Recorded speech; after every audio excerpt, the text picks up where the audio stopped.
하나님 말씀은 열왕기상 20장 1절에서 6절까지입니다. 우리 같이 한 목소리를 읽겠습니다. 아람의 벤하닷 왕이 그의 군대를 다 모으니 왕 32명이 그와 함께 있고 또 말과 병거들이 있더라. 이에 올라가서 사마리아를 에워싸고 그곳을 치며 사자들을 성 안에 있는 이스라엘의 아합 왕에게 보내 이르기를 벤하닷이 그에게 이르되 내 은금은 내 것이요 내 아내들과 내 자녀들의 아름다운 자도 내 것이니라 하매 이스라엘의 왕이 대답하여 말하기를 내 주 왕이여 왕의 말씀같이 나와 내 것은 다 왕의 것이니이다 하였더니 사신들이 다시 와서 이르되 벤하닷이 이르노라 내가 이미 네게 사람을 보내어 말하기를 너는 내 은금과 아내들과 자녀들을 내게 넘기라 하였거니와 내일 이맘때에 내가 내 신하들을 내게 보내리니 그들이 내 집과 내 신하들의 집을 수색하여 내 눈이 기뻐하는 것을 그들의 손으로 잡아 가져가리라 한지라. 아멘. 아람 왕 벤하닷의 침공 역사를 기록하고 있는데요. 여기에 등장하는 벤하닷은 그러니까 벤하닷 2세라고 할 수 있습니다.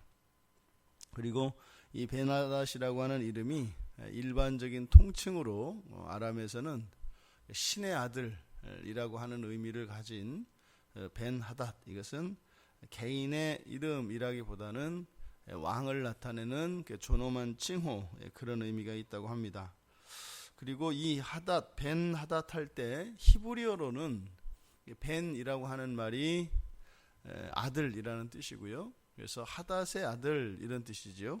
그래서 이 하닷은 히브리어로는 날카롭다, 예리하다, 이런 의미가 있습니다. 그러니까 마치 하닷이라고 하는 것은 뭐 칼 같은 사람, 뭐 예리한 사람 이런 뜻이니까요. 그렇게 칼 같은 사람의 아들, 뭐 이런 의미가 이제 히브리식으로 풀면 그런 의미가 되겠죠. 그러니까 이름이 가지고 있는 것이 그러니까 매우 이렇게 전투적이고 공격적인 성향을 가지고 있는, 그런데 지금 32명의 지역 분봉 왕이겠죠. 그래서 32명의 왕을 대동했으니까 그들이 가지고 있는 군대까지 이제 함께하고 있습니다. 그러니까 지금 벤하닷이라고 하는 이름이 나타내는 그 왕의 그런 성격과 또 대동한 32명의 왕에 대한 기록은 지금 이 벤하닷이 사마리아 성을 공격하고 있는 이 공세가 그 군대와 전력면에 있어서 그것이 막강하였던 것을 나타내려고 하고 있습니다. 그랬던 벤하닷이 한마디로 얘기하면 모든 것이 다 내 거다, 이렇게 큰 소리 치고 있습니다. 여기 이러한 상황에서 아합이, 이때의 정황에서 보면은 뭐 일반적으로는 아합이 굴복하지 않을 수 없는 그런 상황이었던 것 같습니다. 왜냐하면 뭐 1절 끝에서 사마리아를 에워싸고 그것을 쳤다, 이렇게 이제 이 쳤다라고 하는 의미가 실제적인 전투의 장면뿐만 아니라 이렇게 공격을 목적으로 군대를 동원하여 포위한 것, 이것만으로도 공격한 것으로 볼 수 있기 때문에 실질적인 전투는 아직 일어나지 않은 것으로 보여집니다. 왜냐하면 2절에서부터 이제 사신들이 이제 오고 가기 때문에 어쨌든 동원되어진 이 군대의 그 위세에 이미 아합은 굴복한 것으로 보여집니다. 왜냐하면 이 3절에서 이야기하는 내 은금도 내 것이고 아내들과 내 자녀들의 아름다운 자도 다 내 것이다, 이렇게 벤하닷이 이야기하였을 때 아합이, 이스라엘 왕 아합이 거기에 대한 대답을 내 주 왕이여 나와 내 것은 다 왕의 것입니다 라고 고백을 합니다. 여기서 내 주라고 하는 표현, 내 주라고 하는 표현은 주로 신하가 왕에게 하는 것이고 주권자에게 하는 표현입니다. 지금 이스라엘의 왕으로서 아합이 지금 아람 왕인 벤하닷을 주라고 부르는 것은 이미 속국이 되어진 것을 의미합니다. 그러니까 이방인 왕을 주라고 호칭하는 것으로 보아서 이미 전의를 상실했고 이미 심리적으로는 완전히 굴복된 상태인 것을 보게 됩니다. 그래서 벤하닷이 요구했던 것처럼 나와 내 것은 다 왕의 것입니다. 그러니까 여기서 지금 중요한 것은 이렇게 아합이 굴복을 하는데 굴복한 정도가 어느 정도냐면 그냥 뭐 재산이나 이 정도가 아니라 자신의 아내들과 아들들, 자식들까지 포함이 되어 있습니다. 그러니까 이것이 얼마나 비참한 상황인지, 그러니까 이 아합이라고 하는 사람이 그렇게 위세등등했던 그런 사람이었는데 이렇게 적의 공세 앞에 자신의 아내들과 자신의 자식들마저 조금도 주저하지 않고 내어주는, 사실은 이것이 이 세상을 살아가는 죄인들의 실존입니다. 이렇게 우리가 죄 앞에서 일어나는, 마치 오늘날을 살아가는 우리 사람들이 이렇게 정말 불 끓듯이 일어나는 그런 죄의 공세, 죄의 유혹과 이런 죄의 속임 앞에서 여지없이 무너져가는 우리들의 모습, 이것이 지금 벤하닷 앞에서 일어나는 아합 왕의 모습이라고 할 수 있겠습니다. 근데 여기를 보면 이런 죄의 속성, 이것이 잘 나오고 또 우리 인간들의 그 반응을 우리가 살필 수가 있는데, 첫 번째로 이 죄는 모든 것을 요구합니다. 그래서 벤하닷이 3절에서 사신을 보내서 이야기하였던 것처럼 너의 모든 것이 내 것이다. 이렇게 해서 모든 것에 대한 주권을 다 요구를 합니다. 그러면 이렇게 주권을 요구하는 것으로 그치는 것이 아니라 그 뒤에 이제 와 보면 어떻게 해요? 그것을 넘기라고 합니다. 그래서 소유권 자체만이 아니라 그 아내들과 아들들을 전부 데려가려고 합니다. 그러니까 이것은 사실은 볼모를 요구하는 겁니다.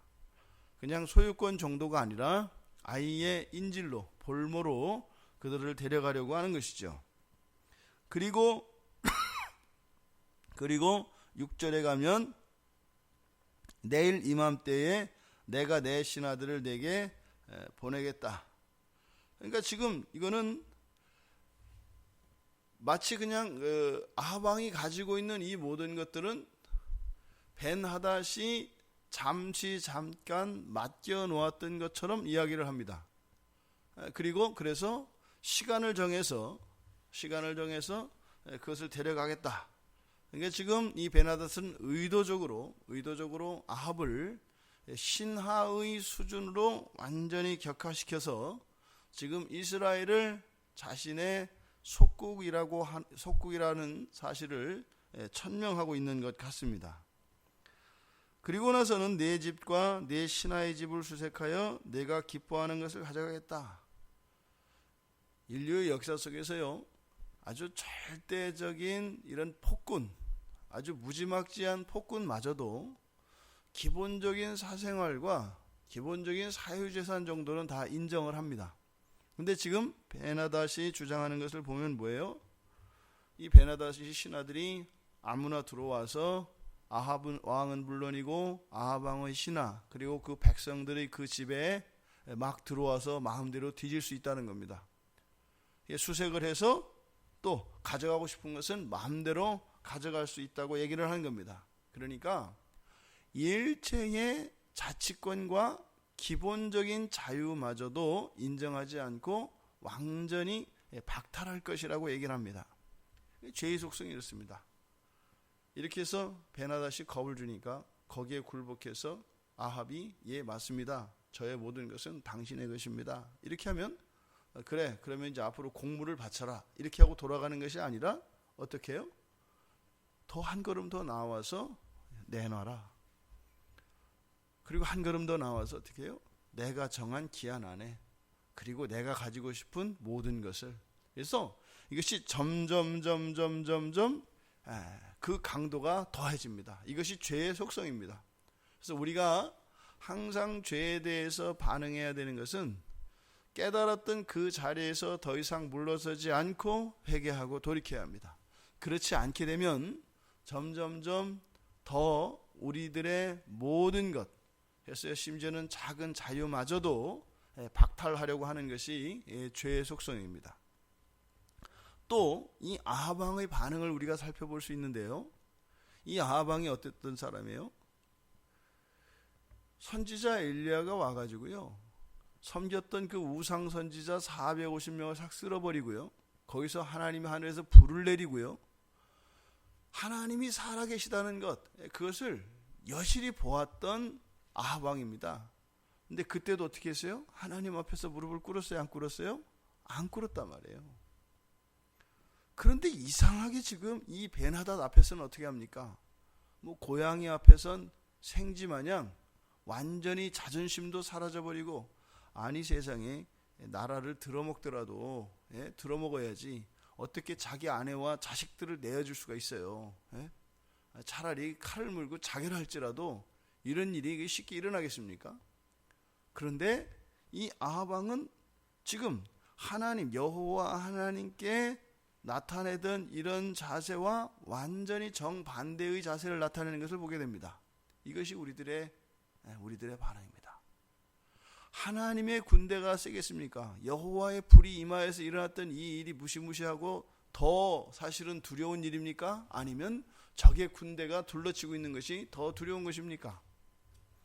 지금 아합에게는 그게 더 두려운 겁니다. 왜 그럴까요? 그 기세가, 그 군세가 더 세고 약하고의 문제가 아닙니다. 뭐예요? 하나님은 만만하고요, 벤하닷은 두려운 겁니다. 왜 그럴까요? 폭력성 때문에 그렇습니다. 하나님이 엄청난 능력을 가지고 계시죠. 이 세상에 있는 모든 군사들이 하나님의 손가락 하나를 감당할 수 있겠습니까? 그런데 이 아합 왕의 마음속에서는 우리가 논리적으로 따지면 이 사람 하나님 믿는 사람입니다. 아합 왕은. 그리고 여호와 하나님의 그 전능하심을 이미 경험한 사람입니다. 그러면 이때 고대 사이에서 이런 신이 지배하는 이 세계 속에서 인간의 그 어떤 것보다 신이 더 우월한 것이고 더 두려운 겁니다. 그런데 지금 아합 왕에게서 나타내는 이 태도를 보면 신보다 사람의 군대를 더 무서워하고 있다 이 말입니다. 우리들이 그렇죠. 우리들의 영원한 생명이 더 중요합니까? 아니면 현재의 삶 속에서 가난이나 질병이나 이런 고통이 더 중요합니까? 비교할 수가 없어요. 인생 100년 안에 일어나는 일이라 봐야 영원의 관점에서 보면 뭐 그렇게 대단한 게 있겠고, 뭐 그렇게 비참하고 뭐 그렇게 끔찍한 게 있겠어요. 너무나 짧고 너무나 가벼운 것입니다. 그런데 우리는 어떻게 반응해요? 당장 현실 안에서 일어나는 말도 안 되는 작은 것들에 여지없이 우리의 마음이 무너져 버리거든요. 이게 우리들의 형편이라는 것을 우리가 깨달아야 합니다. 무슨 말이에요? 우리가 판단하고 대응하는 것이 이런 방식이다라고 하는 것을 알아야 한다 이 말이에요. 여호와께 굴복하지 않고 벤하닷에 굴복한 게 잘못이다, 어떤 도덕률을 가지고 판단할 것이 아니라 이 아합을 통해서 정직하게, 그리고 우리의 자세를 겸손하게 받아들여야 한다 이 말입니다. 뭐예요? 우리는 하나님의 말씀을 들어야 한다 이 말입니다. 그러니까 그 하나님의 말씀을 듣는 데 있어서 우리의 이성적 판단이나 우리가 마음으로, 그리고 우리의 정서적으로 그것이 내 마음에 들고 그것이 옳기 때문에 이런 어떠한 사족이나 조건을 다뤄선 안 된다 이 말입니다. 왜요? 우리들의 판단 자체가 불합리하고 우리가 모순된 존재이기 때문에, 그래서 하나님의 말씀은 절대적으로 옳고 하나님의 말씀만을 따라서 살아가야 한다라고 하는 요 인식, 사실은 이것이 거듭난 사람들에게 일어나는 이런 인식론의 변화거든요. 근데 그렇게 거듭난 사람들이 가지고 있는 이 자유의지, 루터가 이야기했던 마치 노예의지와 같이 다시 주어진 자유권, 하나님이 다시 주신 그 자유의지로 다시 노예의 자리로 선택하여서 들어가는, 그러니까 지금 이스라엘 왕임에도 불구하고 자신의 아내와 자식들 그리고 나라의 주권까지 다 내어주려고 하는 이 아합 왕의 모습을 통해서 우리들이 누리고 있는, 또 우리들이 우리의 힘이라고 생각하는 이 모든 것은 나로부터 말미암은 것이 아니라 하나님의 보호하심과 하나님의 은혜로 있다는 것을 우리가 깨달아야 합니다. 아합 왕이 아합 왕으로서 우상을 섬길 수 있었던 것도 사실은 뭐라는 거예요? 하나님의 은혜였다는 겁니다. 우리가 죄를 짓고 우리가 적극적으로 하나님께 대항하는 그것도 뭐라는 거예요? 하나님의 은혜라는 겁니다. 이게 이상한 기독교의 하나님입니다. 하나님이 주신 은혜로 하나님을 대적할 수 있도록 하는 그 신이 바로 기독교에서 믿는 신입니다. 기억해야 합니다. 겁주고 협박해서 따르게 하시는 하나님이 아니십니다. 오직 하나님의 말씀을 주셔서 그 하나님의 말씀을 따라 순종을 하며 살기를 원하시는 하나님입니다. 오늘 살아가며 우리의 삶을 돌아보기를 원합니다. 우리가 정말로 위협을 받고 두려워하는 것이 무엇입니까? 아합 왕의 교훈을 통해서 우리는 하나님을 두려워하는 것이 아니라 우리의 현실과 심지어 우리 안에서 일어나는 이런 죄의 이런 협박에 우리는 굴복하고 오히려 그것을 두려워하고 그런 것에도 순종하며 살아간다는 겁니다. 예수 그리스도를 바라봅시다. 그리스도 예수께서 십자가에서 죽으신 이유는 바로 우리의 그 비참이 절대적이었기 때문입니다. 그러면 그것 때문에 죽으신 예수 그리스도의 십자가의 그 보혈의 공로는 절대적입니다. 그런데 우리에게 주신 그 절대적인 그 구원과 절대적인 의는 우리의 믿음을 통하여 우리의 자발적인 하나님께 우리의 주권을 자발적으로 드렸을 때 그 일이, 그 구원의 일이 우리의 삶 속에 순종이라고 하는 형태를 통해서 참된 자유로 나타난다는 것을 기억하시기 바랍니다. 이 한날 우리를 구원하신 예수 그리스도의 그 구원의 은혜가 오늘 하루 죄에 대하여 오히려 거부하며 하나님의 말씀에 순종함으로 그 구원의 자유를 누릴 수 있는 이 한날이 되기를 주님의 이름으로 축원합니다. 하나님 아버지, 아합 왕의 비참한 이 고백, 내 것은 다 왕의 것입니다 라고 하는 이러한 고백이 어쩌면 저희들의 일상생활 속에서 일어나고 있는 것은 아닌지 다시 한번 돌아보게 됩니다. 이렇게 벤하닷에게 굴복하였던 이 아합의 낮아진 마음이 여호와 하나님을 향한 것이었다면 얼마나 복되고 기쁘겠습니까? 저희들의 오늘 하루의 삶 속에 벤하닷과 같이 세상에 대하여 기꺼이 굴복하며 순종하는 자들이 아니라 오히려 세상을 향하여 대적하며 우리 주 예수 그리스도를 의지하며 우리를 구원하신 예수 그리스도 앞에 전적으로 무릎을 꿇을 수 있는 참된 그리스도인으로 이 한날을 살아갈 수 있도록 은혜를 내려 주시옵소서. 감사하며 예수님의 이름으로 기도드리옵나이다. 아멘.